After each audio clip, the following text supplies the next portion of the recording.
Hello everyone, I'm back with another video. During the summer of 2023, I crafted my most detailed and popular videos which are currently on the channel. Through those videos, the channel saw massive growth in size and outreach. The 5 videos that I made last year left me with 2 major feelings. Firstly, incredible amounts of thankfulness for the support that you all have given me. Without trying to sound corny, and 100% doing so in the process, your guys' support means the world to me. Thank you all so much. The second feeling was a sense of incompleteness. Since pretty much all of last summer's videos were opinion pieces, a lot of my takes had to have withstood the test of time. As those videos approach a year-old marker, I feel that my opinions haven't aged appropriately. In addition to that, I felt I didn't properly explain my viewpoint in a large essay video on new content in competitive video games. That is the reason why I'm deciding to make this video. I will revamp some of my opinions to reflect the modern state of Overwatch and further explain my perspective regarding deluxe content. This video will be a short intermediary video before I start releasing more detailed content, so be sure to subscribe to catch up when it drops. I've wasted enough time already, so let's just get into it.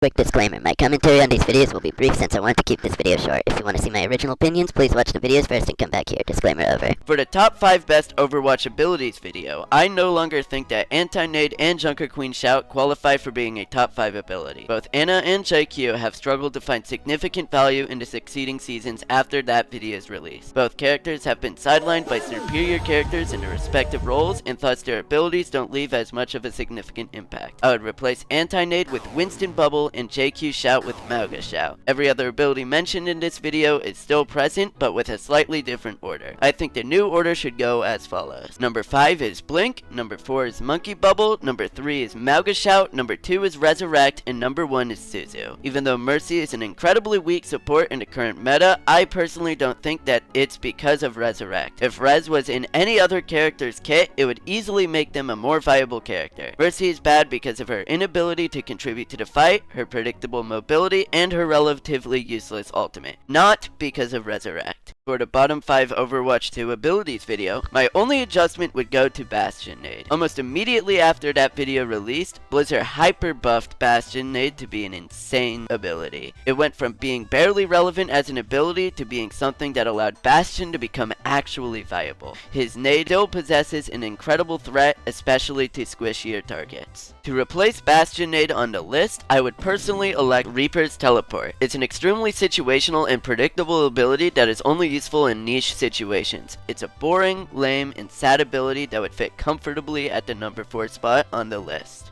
The bottom 5 Overwatch 2 maps is the only video where I fully maintain my original opinions. In fact, I have grown to hate almost every single one of these maps more since summer of 2023. The only map that I feel a slight tinge, just a morsel of remorse towards, is New Queen Street. It still belongs on the list, but I hate it maybe 5% less. Every other map though, my hatred for them grows brighter with every passing moment. Before I start yapping for 3 hours on how each of these maps completely ruined the game in several ways, I'm going to move on. There's a decent amount to go over in this video, so in the interest of time, I'm going to do a Hashtags Lightning Round.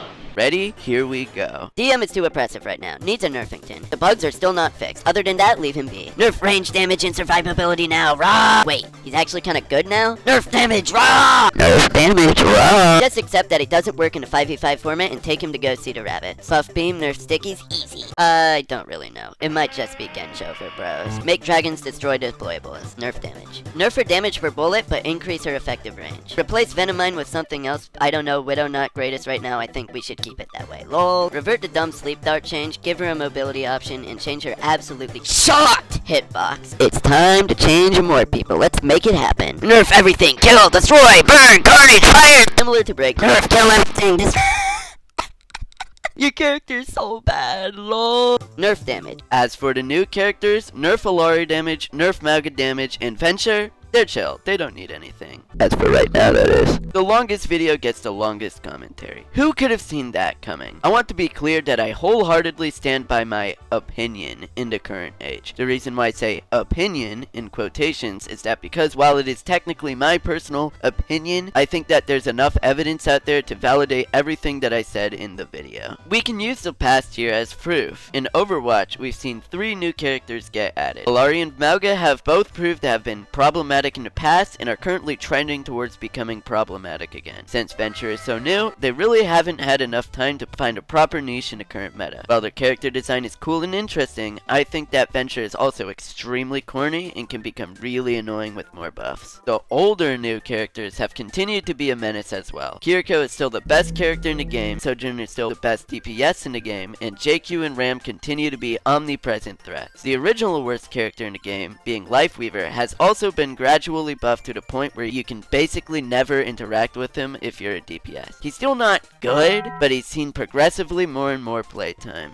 I am almost certain that there are many other examples of new characters / abilities / maps changing the competitive landscapes in their respective games. The examples I've provided here are by no means an exhaustive list, so if any of you guys have any other examples from the past year that I've missed, please be sure to share them in the comments. With my stance on the topic out of the way, I feel that it's time for me to admit something. I did not properly explain my viewpoint in the video at all. My intention was to show how the multitude of examples of competitive integrity being ruined are all connected by the same thread. I failed, however, to properly explain what that thread was. Now that I've given a year to allow the video to marinate, I believe I should give a succinct and thorough explanation of my argument. New content does not ruin competitive games by themselves. Instead, they tarnish competitive integrity if the game developer ignores all cautionary procedures when adding them. This is often done when new content which directly interacts with a game's competitive rule set is produced for the purposes of marketing the game. My argument is that new content should not be used as a marketing tool. Rather, it should be used to enhance the player experience within the already existing product. Instead of enhancing it, marketed new content often replaces the original player experience. When I say, Truth is, esports are more than likely going to have to imitate traditional sports if it's going to survive long term.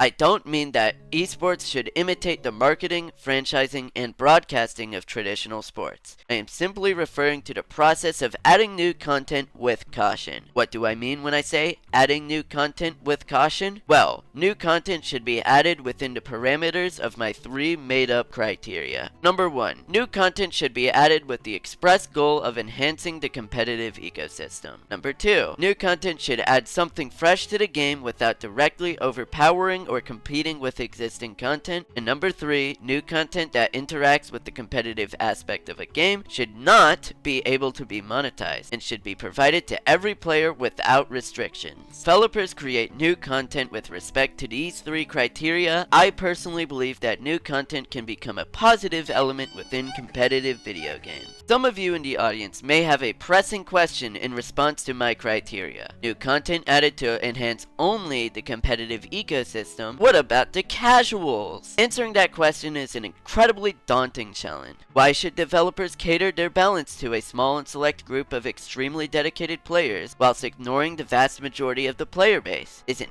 that the major problem? Is the existence of esports problematic in the broader gaming landscape? The nuances of this discussion cannot be properly addressed within this 8-minute video. So I plan on releasing a video which explores all of these questions in more detail later this summer. If you want the quick and dirty summary of my thoughts on this matter, no, I don't think that esports is at all problematic. In addition to that, catering balance to competitive players is the correct way to balance a video game. If you want to see farther commentary on this topic, I suggest that you all wait until I eventually release my full video. With that being said, I think that I've addressed everything I wanted for this video. If you enjoyed this video and want to see others like it, please consider liking and subscribing. Anyways, I'm not going to keep you guys hostage for any longer. Thank you all for watching, and bye bye!